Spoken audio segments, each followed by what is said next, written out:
बोलिए जितिया मैया की जय। एक ही कोखिया से जनमेले बबुआ बबुनिया हो कि काहे बबुई के पूजे सारी दुनिया पहिना के सोना चंदिया हो।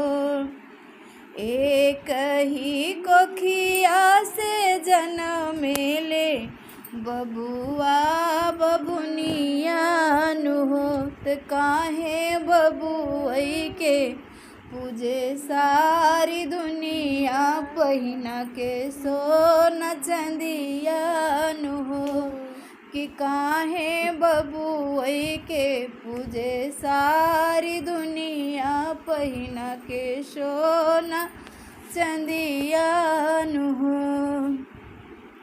बेटी के तनवा से भइल बार चनवान हो।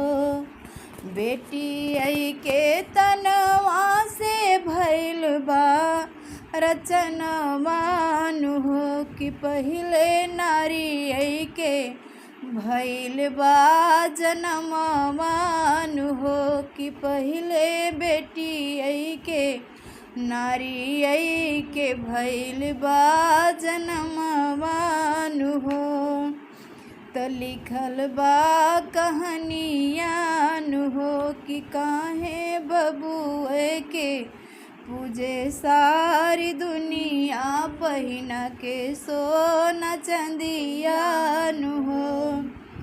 बेटी के तनवा से भइल बाटे जग के रचनवान हो कि पहिले नारी के भइल बा जनमवात लिखल बा भजनवान हो कि काहे बबुए के पूजे सारी दुनिया पहिना के सोना चंदियान हो कि काहे बबुई के पूजे सारी दुनिया पहिना के सोना चंदियान हो। जय हो जय हो जय हो जितिया मैया। जय हो जय हो जय हो जितिया मैया। जय हो जय हो जय हो जितिया मैया। जय हो जय हो जय हो जितिया मैया। बबुई के करे लोग बड़ाई काहे बबुनी के पराई कहे हो।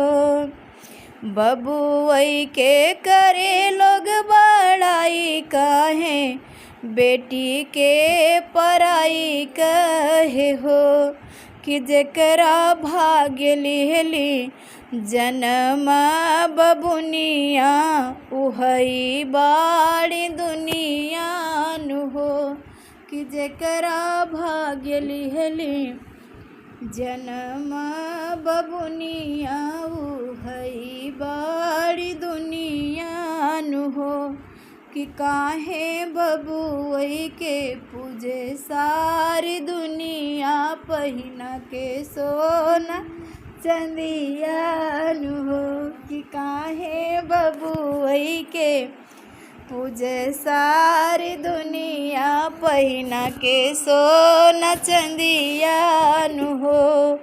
जय हो जय हो जय हो जितिया मैया। जय हो जय हो जय हो जितिया मैया। बोलिए जितिया मैया की जय हो। जयकारा जितिया मैया की जय।